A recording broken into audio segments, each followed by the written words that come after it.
Welkom by vandag se video. Ons gaan ondersoek hoe risikobestuur help om kwessies te identifiseer en aan te spreek wat 'n projeksukses kan beïnvloed.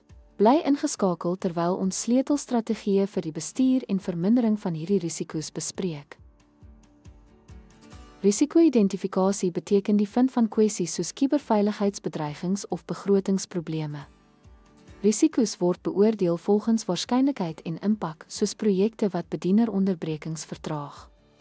Versagting behels die skep van maatreëls om hoë prioriteitsrisiko's te verminder, soos die gebruik van rigsteen om dataverlies te voorkom. Gereelde hersienings hou hierdie planne effektief en identifiseer nuwe probleme of kwesbaarhede. Dankie dat jy ons video oor risikobestuur in 'n projekte gekyk het. Doeltreffende risikobestuur beteken om risiko's raak te sien, te assesseer, te verminder en op te spoor om projekte op koers en suksesvol te hou.